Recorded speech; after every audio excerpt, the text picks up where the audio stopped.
பேசலாம். ரஞ்சித், நீங்க எப்படி பாக்குறீங்க இந்த அதிமுக பாஜக கூட்டணி தொடர்பாக நடக்கக்கூடிய இந்த உரையாடலை? இது உண்மையிலேயே மௌனம் கலைக்க மறுக்கிறாங்கன்னு எடுத்துக்க முடியுமா, அல்லது மிகைப்படுத்தப்பட்டு விமர்சிக்கப்படுதா எடுத்துக்கலாமா? இல்ல, நம்ம பொதுவா எப்பயுமே சொல்றதுதான், அரசியல்ல 24 மணிங்கிறதே ஆக கூட அதிகமான நேரம். அப்படிங்கிறப்ப விடிஞ்சு எந்திரிச்சு பார்க்கும்போது எந்த கட்சி யாரோட இருப்பாங்கன்னு தெரியாது. அதே மாதிரி கொள்கை ரீதியான கூட்டணி இல்ல, இதை நம்ம பல முறை சொல்லிட்டோம்.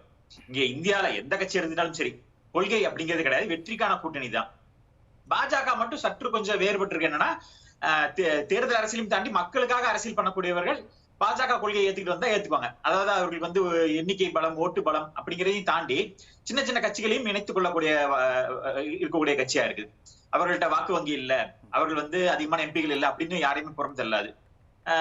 நம்ம அகில இந்திய அளவில் பார்க்கலாம். அந்த 38 கட்சிங்கிற நம்ம சொன்னாலுமே கூட அதுல சிறிய சிறிய கட்சிகளா இருப்பாங்க. சிரங் பஸ்வான் அவர்களோட கட்சியா இருக்கட்டும், இல்ல நம்ம மகாராஷ்டிரால ரிபப்ளிகன் பார்ட்டி, இந்த மாதிரி ஒவ்வொரு கட்சிகளுமே வந்து சின்ன சின்ன கட்சிகளா இருந்தாலுமே மக்களுக்காக குரல் கொடுக்கக்கூடிய கட்சிகளா இருந்தா அவர்களையும் அரவணைத்து போறாங்க அப்படிங்கறத பாக்குறோம். ஆக பாஜக எந்த கட்சியுமே தீண்டத்தகாத கட்சியா பார்த்தது இல்ல. பாஜகவுக்கு நேரெதிரினா காங்கிரஸ் தான். அதுமே கூட வெஸ்ட் பெங்கால்ல பாத்தீங்கன்னா சில நேரத்துல மம்தா பானர்ஜி எதிர்க்கிறதுக்காக உள்ளாட்சி தேர்தல்கள்ல காங்கிரஸோடையும் இணைந்து அவர்கள் வந்து பணியாற்றிய வரலாறும் இருக்கு அப்படிங்கறத பாக்குறோம். சோ எந்த கட்சியுமே யாருக்கும் நேரடியா பெரிய எதிரி இல்ல. சொல்ற புள்ளி சரியா வருதுன்றீங்க. காங்கிரஸ் எதிர்ப்புக்காக திமுக கூட கூட அவங்க சேருவாங்களா மேற்கு வங்க ஃபார்முலாவுல? இல்ல, அதுதான் சொல்ல வரேன். இப்ப பாஜகவுக்கு திமுகவும் எதிரி இல்லைங்கிறேன். ஏன்னா கடந்த காலங்கள்ல கூட்டணி வச்ச வரலாறும் இருக்கு. இல்ல, நான் யதார்த்தத்தை சொல்றேன். இப்ப வந்து அதிமுகவா திமுகவானா, ஒருவேளை இப்ப நிதிஷ்குமார் அவர்கள் இந்த கூட்டணி என்டிஏ கூட்டணியை விட்டு வெளியேறாருன்னா அந்த இடத்துல தாங்கி பிடிக்க திமுக தயாரா இருக்குன்னா பாஜக ஏத்துக்காம இருக்க போறது இல்ல. இங்க அவர்கிட்ட ஒரு 10 எம்பி இருக்காங்க, இவங்கள்ட்ட 20 எம்பி இருக்காங்கன்னா இந்த 20 எம்பி வந்தா வாய்ப்பு அப்படின்னா இந்த ஆட்சியை தக்க வச்சுக்கிறதுக்காக பாஜக அதை வந்து ஏத்துக்காம இருக்க போறது இல்ல. அப்ப நான் எப்படி புரிஞ்சுக்கவா?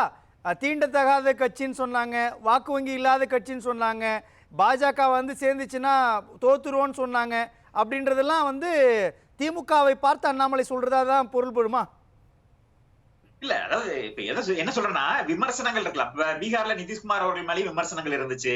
நிதிஷ்குமார் அவர்கள் வந்து கடுமையா எதிர்த்தாரு. ஆனா அதே நிதிஷ்குமார் அவர்களை சேர்த்துக்கிட்டு தான் இன்னைக்கு ஆட்சி கொண்டு போயிட்டு இருக்கோம். மகாராஷ்டிரால தேசியவாத காங்கிரஸ் அவர்கள் மேல பல்வேறு விமர்சனங்கள் இருந்தது. இன்னைக்கு அதே கூட்டணியில அவர்கள் இருக்கிறாங்க.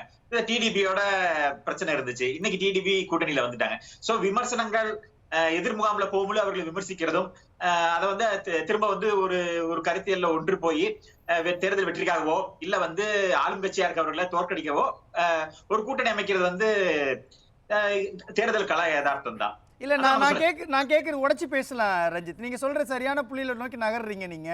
அப்படின்னா இந்த அண்ணாமலையினுடைய பேச்சு அதிமுகவை குறிவைத்து இல்லைன்னு அதிமுகவுடைய பொதுச் செயலாளர் எடப்பாடி கே பழனிசாமி சொல்றது அந்த புள்ளியையும் நீங்க இப்ப சொல்ற கருத்தையும் பார்க்கிறப்போ அண்ணாமலை பேசுனதுன்றது திமுக மனசுல வச்சுதான் பேசுறாரா?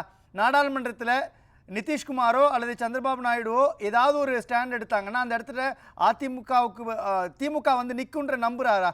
அதுதான் மறைமுகமான மெசேஜா?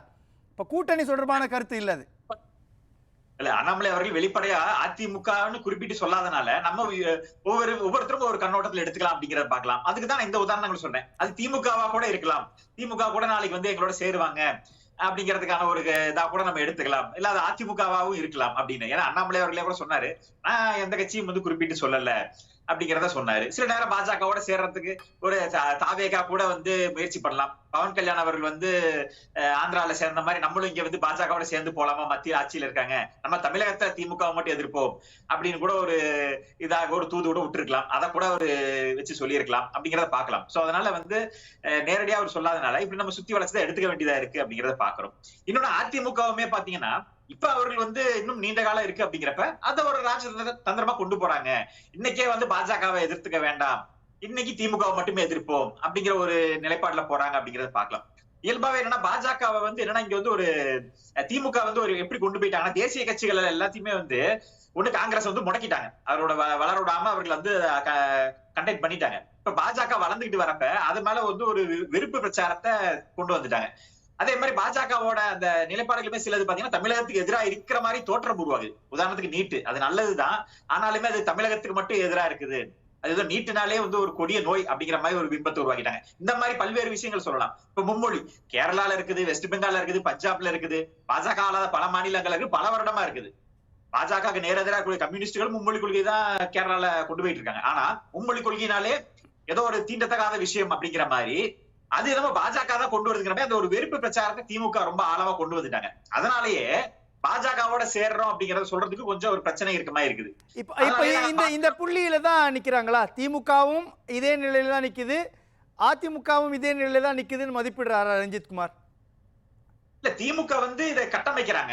அவர்களுக்கு தேவையான இந்த கட்டமைப்பை ஈஸியா உடைச்சிருவாங்க. நாளைக்கு இப்ப இந்த 22 எம்பிக்களை கொடுத்து 1999 இவர்கள் ஆதரவு கொடுக்க வேண்டிய நிலை வந்தா உடனே இவர்கள் பல்ட்டி அடிச்சு அப்ப வந்து பாஜக வந்து மக்களுக்கான கட்சி அப்படிங்கிற ஒரு பிம்பத்தை இவர்களே உருவாக்கிடுவாங்க. அந்த கட்டமைப்பை மாத்திக்க கூடிய அந்த இது வந்து திமுக கிட்ட இருக்கு அப்படிங்கறத பாக்குறோம். அதே நிலைப்பாடு அதிமுக கிட்ட எப்படி இருக்குது? அதிமுகவும் சில விமர்சனங்களாலதான் வெளியில வந்தாங்க. இன்னும் வெளிப்படையா சொல்லணும்னா கொள்கை ரீதியிலான எந்த முரண்பாடும் கிடையாது. உதயமின் திட்டத்திலிருந்து பல திட்டங்களுக்கு வந்து திமுக எதிர்ப்பு தெரிவிக்கிறப்போ அதிமுக ஆதரவு தெரிவிச்சிருக்கிறாங்க. அப்படின்றப்போ அவங்க பாஜகவோடு கூட்டணி உறவை முறிச்சது அவர்களுடைய தலைவர்கள் அண்ணா ஜெயலலிதாவை பற்றியான அண்ணாமலையினுடைய விமர்சனம் தானே புள்ளியா இருந்தது. இப்ப அதெல்லாம் மறந்து திரும்பவும் பழைய இடத்துக்கு வருவாங்களா? அதை நோக்கி நகர்றதுக்கான காய் நகர்த்தலா இது? இல்ல, அது காலமும் சூழலும் தான் முடிவு பண்ணணும். இப்ப எடப்பாடியார் அவர்கள் வந்து 2024 வந்து அந்த கூட்டணியால அவருக்கு எந்த லாபமும் இல்லை அப்படின்னு முடிவு பண்ணிட்டார். அதனால அந்த கூட்டணியை அவரு ஏத்துக்கல. அதே நேரத்துல மத்திய பாஜக கூட்டணி விரும்பிச்சு கடைசி நேரம் வரைக்கும் முயற்சி பண்ணாங்கிறதுல மறுக்கிறதுக்கு இல்ல. அண்ணாமலை அவர்கள் வந்து அந்த கூட்டணியை அவரும் விரும்பல. இங்க இருக்கக்கூடிய 2 தலைமையுமே மாநிலத்தில் கூடிய அதிமுக தலைமையும் விரும்பல, பாஜக தலைமையும் விரும்பல. அதனால அது பொருந்தா கூட்டணியா போயிடுச்சு. அது கூட்டணியே சேராம போயிடுச்சு அப்படிங்கறத பாக்குறோம். இப்ப 2026 தேர்தல்ல எடப்பாடியார் என்ன வியூகம் வகுக்கிறாரு? ஏன்னா அவர் பல கட்சிகளை கூட்டணி சேர்த்த முயற்சி பண்ணலாம். அந்த கூட்டணிகள் வராத பட்சத்துல பாஜக இன்னைக்கு ஓட்டு வங்கி கொஞ்சம் உயர்ந்திருக்குது.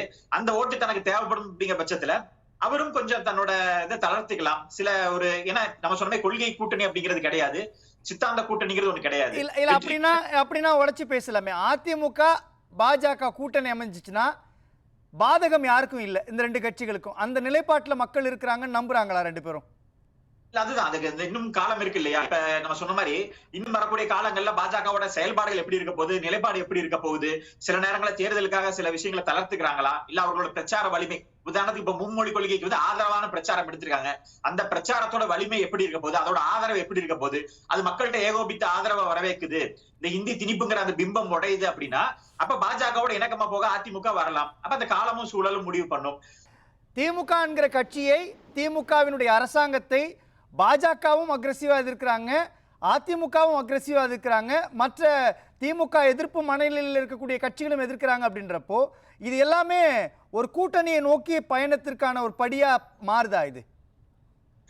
கூட்டணி எப்படி முடிவாக போகுதுங்கிறது நம்ம சொன்ன காலம் தான் முடிவு பண்ணும். ஏன்னா இங்க இருக்கக்கூடிய 2 தலைவர்களுமே வந்து அவர்களோட தலைமையில ஆட்சி அமைக்கணும் அப்படிங்கிற ஒரு, ஏன்னா பாஜக தலைமையில ஆட்சி அமைக்கணும்னு அண்ணாமலை அவர்கள் வந்து குறிக்கோளோட போயிட்டு இருக்காரு.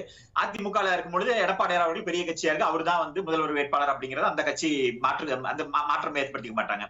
அப்படி இருக்கும் பொழுது இன்னைக்கு என்னன்னா என்ன திமுக எதிர்ப்பு தான் இருக்கணும். ஏன்னா இன்னைக்கு பல கட்சி, இப்ப நாம் தமிழர் இருக்காங்க, விஜய் வேற வந்துட்டாரு, அவரும் தீவிரமா திமுக எதிர்ப்புன்னு வந்துட்டாரு. அப்ப இவர்கள் அதிமுகவும் பாஜகவும் இவர்களுக்குள்ள சண்டை இருந்தா அங்க வந்து திமுக எதிர்ப்புங்கிறதுல தீவிரமா நாம் தமிழரும் விஜய் அவர்களும் வந்து ஸ்கோர் பண்ணிட்டு போயிருவாங்க. அப்ப மக்களுக்கு வந்து திமுக மேல கூடிய வெறுப்பு அதிமுக பாஜகங்கிறத தாண்டி விஜய்க்கும் நாம் தமிழருக்கும் அதிகமா போக வாய்ப்புகள் இருக்கு. அதனால இந்த இவர்கள் வந்து அதிமுகவும் பாஜகவும் தங்களுக்குள்ள இருக்கிற அந்த டிஃபரன்ஸ் ஆஃப் ஒப்பீனியனை ஒதுக்கி வச்சுட்டு திமுக எதிர்ப்பு மட்டுமே இப்ப குறிக்கோளா போய்கிட்டு இருக்காங்க. சரி, இப்ப இந்த இடத்துல ஒரு கேள்வி இயல்பா வரும் இல்லையா? இப்போ அதிமுகவும் பாஜகவும் கூட்டணியில சேர விருப்புறோம் அப்படின்னு சொன்னாங்கன்னா அதன் மூலமாக அவருடைய கள்ள கூட்டணி வெளிப்படுத்திருச்சுன்னு திமுக ஒரு பிரச்சாரம் செய்யலாம், கூட்டணி கட்சிகள் ஒரு பிரச்சாரம் செய்யலாம். அது அவர்களுடைய வாக்கு வங்கியை பாதிக்கக்கூடிய ஒன்றா மாறுறதுக்கான வாய்ப்பு இருக்குது. அல்லது பாஜகவும் அதிமுகவுக்குமான அந்த கூட்டணியை வெளிப்படுத்துறது மூலமாக உடைக்கிறதுக்கான வாய்ப்பு இருக்கு இல்லையா?